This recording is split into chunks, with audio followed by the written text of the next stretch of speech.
जय श्री कृष्ण दोस्तों। सावन का पवित्र महीना आ चुका है और हमें लड्डू गोपाल जी को सावन के महीने में कौन सी सेवाएं प्रदान करनी है।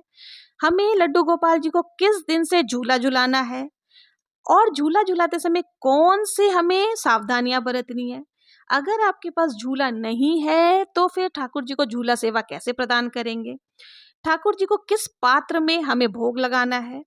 ये सारी चीजें आपको मेरे इस वीडियो में जरूर से देखने को मिलेगी, तो ये वीडियो अंत तक जरूर देखें। इस बार सावन का जो महीना है बहुत ही शुभ संयोग लेकर के आया है। तो आइए जान लेते हैं लड्डू गोपाल जी की सेवा हमें किस प्रकार से करनी है।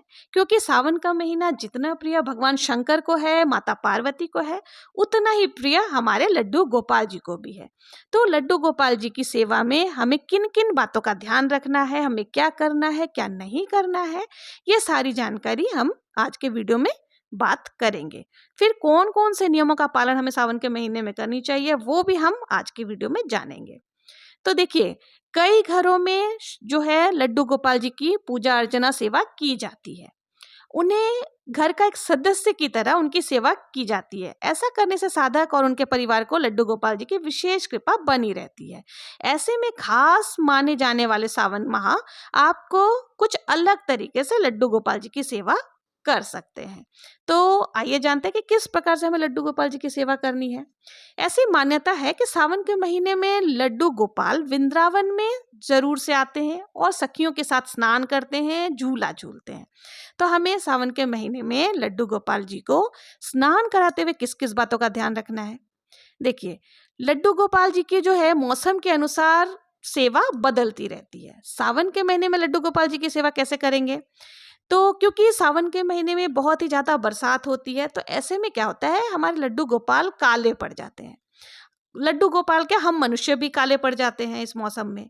तो हमें क्या करना है, समय समय पर जैसे हफ्ते में एक बार या 10 दिन में एक बार या जो भी तीज त्योहार आएगी जैसे रक्षाबंधन, एकादशी, शिवरात्रि, उस दिन आप लड्डू गोपाल जी को दही से स्नान करा दें या पंचामृत से, ताकि हमारे लड्डू गोपाल जी चमकते रहे। जैसे मैंने यहाँ दही से लड्डू गोपाल जी को स्नान करा रही हूँ। साथ ही हमें क्या करना है कि दही से रगड़ने के बाद हमें थोड़ा सा कच्चा दूध, गाय का कच्चा दूध विशेष महत्व रखता है। अगर गाय का कच्चा दूध मिल जाए तो बहुत ही अच्छा है, लेकिन हर जगह गाय का दूध नहीं मिल पाता, तो जो भी दूध आपको मिल जाए उससे ही हम स्नान कराएंगे। पर ध्यान रहे कि लड्डू गोपाल जी को कच्चा दूध से ही हमें स्नान कराना है। तो हम लड्डू गोपाल को कच्चा दूध से स्नान करा देंगे, उसके साथ ही हमें दही, शहद, पंचामृत से स्नान कराना है। फिर हम उनका गंगा जल से स्नान करा के अंग पोषण कर देंगे। फिर भाव पूर्वक आप उनका श्रृंगार करेंगे। इस मौसम में लड्डू गोपाल को जितना ज्यादा श्रृंगार आप कर सकते हैं आप करें, और बहुत ही खूबसूरत लगते हैं लड्डू गोपाल, आप ध्यान से देखेंगे। उसके बाद जो जल है उस जल को हमें किसी भी पौधे में डाल देना है। सावन के महीने में लड्डू गोपाल को रंग बिरंगे वस्त्र जरूर से धारण कराएं। रंग बिरंगे वस्त्रों में भी आपको हरे रंग का ज्यादा से ज्यादा इस्तेमाल करना है, क्योंकि सावन हरियाली का प्रतीक माना जाता है। जिधर देखें उधर हरा भरा वातावरण होता है। तो ऐसे में आप ठाकुर जी को हरे रंग का वस्त्र जरूर से पहनाएं और साथ ही उन्हें चंदन का तिलक आपको लगाना है।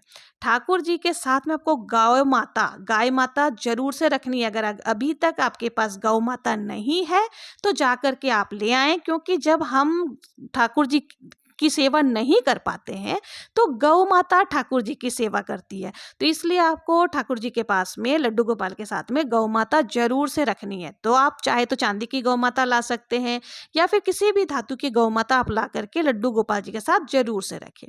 साथ ही आपको एक बांसुरी और मोर पंख ये भी लड्डू गोपाल जी के साथ में जरूर से रखनी चाहिए।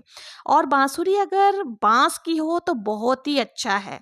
बांस की बांसुरी आप लड्डू गोपाल जी के पास जरूर से रखें। अगर आपके पास नहीं है तो आप सावन के महीने में ले आएं, बहुत शुभ होता है। इससे आपके घर में दरिद्रता खत्म होती है और लक्ष्मी जी का प्रवेश होता है। तो आप सावन के महीने में बांसुरी जरूर से खरीद करके लेकर के आएं। साथ ही हमें देसी घी का दीपक प्रज्वलित करनी है। लड्डू गोपाल जी के सामने आप नियमित देसी घी का दीपक प्रज्वलित करें और बहुत ही प्रेम पूर्वक आप लड्डू गोपाल जी के सामने धूप बत्ती, अगरबत्ती ये सारी चीजें लगाएं। और साथ ही आपको इत्र सेवा जरूर से देनी है, क्योंकि बरसात के मौसम में क्या है कि हर तरफ बारिश के कारण सीलन हो जाती है, तो थोड़ा अलग टाइप की ही स्मेल सब तरफ फैल जाती है। ऐसे में आपको ज़्यादा से ज़्यादा जो है खुशबूदार चीज़ों का प्रयोग करना है।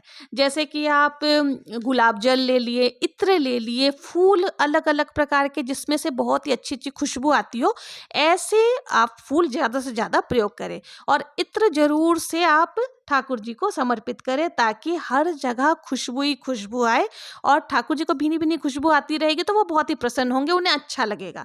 तो आप ज़रूर से उनको इत्र सेवा दें। हमारे लड्डू गोपाल को इत्र अति प्रिय है। वैसे तो हम ठाकुर जी को सालों भर इत्र लगाते हैं, लेकिन सावन के महीने में आप विशेष करके ठाकुर जी को इत्र प्रतिदिन ध्यान से लगाएं।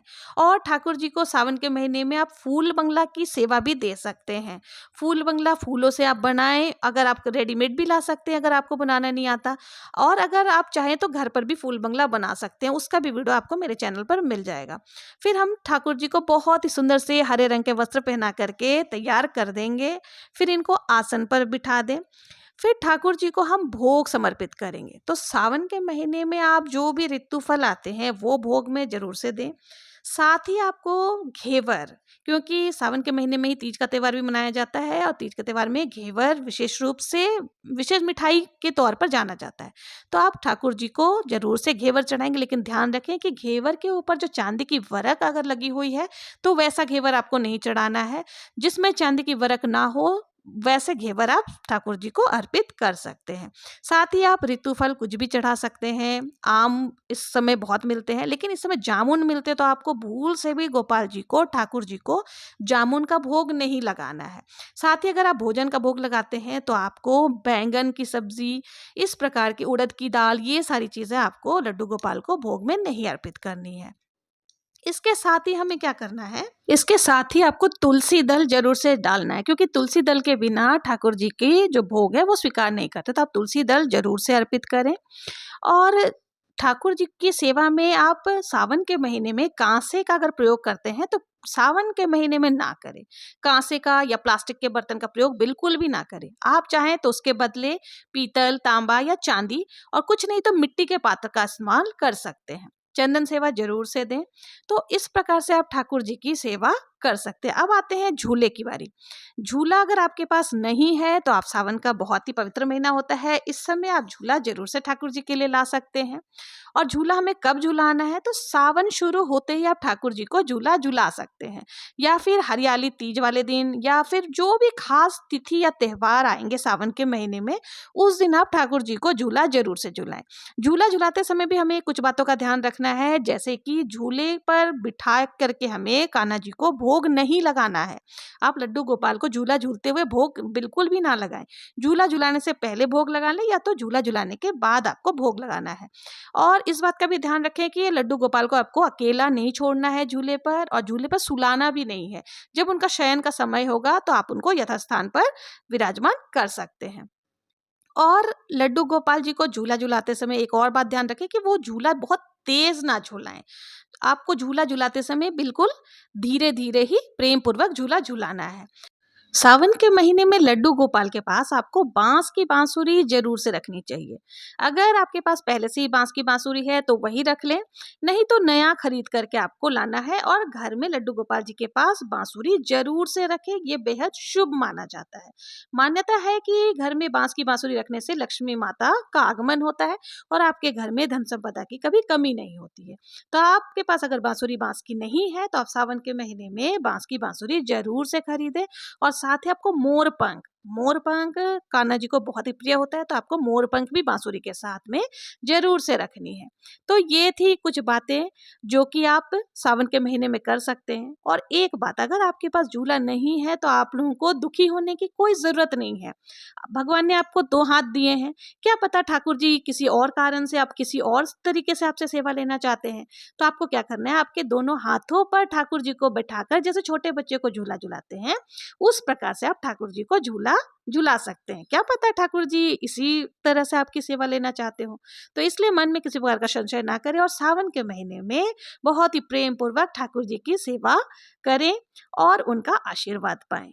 अगर आपको मेरा वीडियो पसंद आया हो, जरा भी हेल्पफुल लगा हो, तो प्लीज़ मेरे चैनल को लाइक, शेयर एंड सब्सक्राइब करना ना भूलें। जय श्री कृष्ण।